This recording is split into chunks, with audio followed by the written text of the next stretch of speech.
I never thought I'd write something like this. If you told me a year ago that I'd be sitting here, trying to explain the kind of fear that crawls under your skin and never leaves, I would have laughed. But now, every time I close my eyes, I hear it again, that voice. It started when I moved into an old house on the outskirts of a small town in Oregon. The rent was cheap. Too cheap. The owner, an elderly woman named Mrs. Holloway, said it used to belong to her late brother. She handed me the keys with trembling hands and said, "It's an old place. The walls creak, and sometimes you'll hear strange noises. Don't worry, it's just the house settling." I believed her. I wanted to believe her. Because after losing my job and needing a quiet place to restart my life, that house felt like a blessing. But I didn't know that blessings can rot from the inside. The first week was peaceful. Just me, my old truck, and a few boxes of things I hadn't thrown away yet. The house sat between two stretches of forest, the kind where fog clings to the trees even after sunrise. At night, the wind howled through the cracks, and the house groaned like something alive. I remember the first time I heard the voice. It was around 2 a.m. I was half asleep when a whisper slipped through the air like smoke. A single word. "Hello." I sat up, heart pounding. The room was dark except for the moonlight spilling through the blinds. I listened, nothing but the ticking of the old clock on the wall. After a minute, I convinced myself it was just a dream. But then it came again. "Can you hear me?" This time, it sounded like it was right beside my bed. I turned on the lamp, no one. I searched every corner of that room, under the bed, in the closet, nothing. And yet, the air felt heavier, as if someone had just stepped out of the room. The next morning, I laughed it off. Lack of sleep. Stress.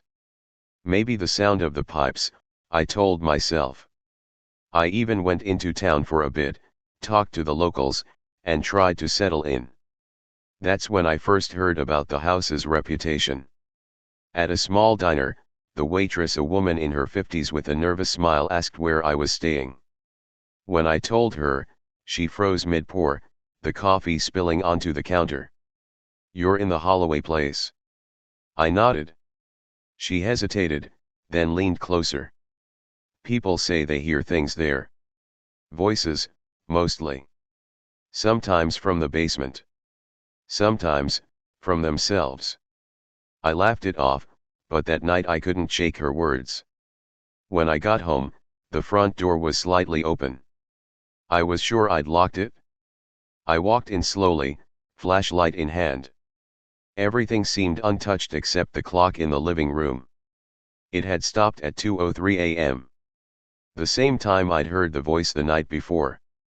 That night, I decided to record everything. I set up my phone on the nightstand with the voice recorder running. Maybe it was an animal, or something mechanical, I just needed proof. I woke up around 3 a.m. to silence. Checked my phone. The recording had stopped at 2:04 a.m. Battery dead even though it had been at 80%.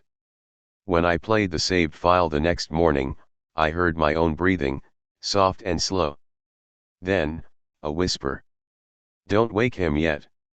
A man's voice. But there was no one else in that house. The next few days blurred together. I barely slept. Every night I heard it, sometimes a whisper, sometimes a murmur, always between 2 and 3 a.m. Once, I thought I saw a figure standing by the window reflection, a pale shape, still and silent.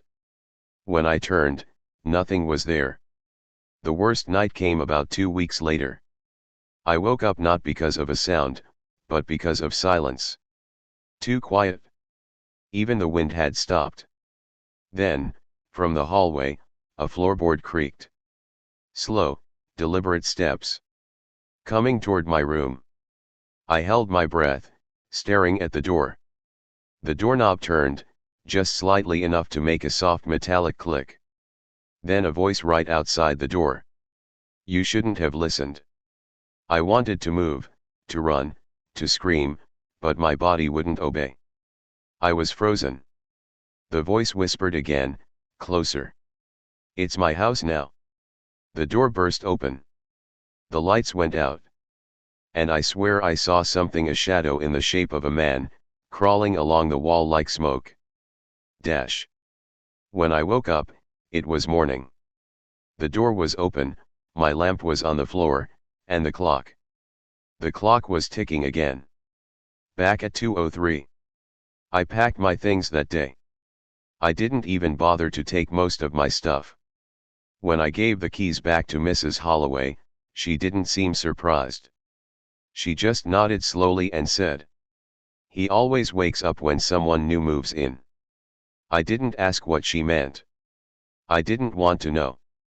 That was 3 months ago. I'm hundreds of miles away now, in a different state.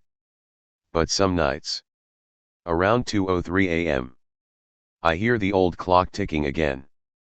And sometimes, if I stay quiet long enough, a voice whispers right next to me, "Welcome back."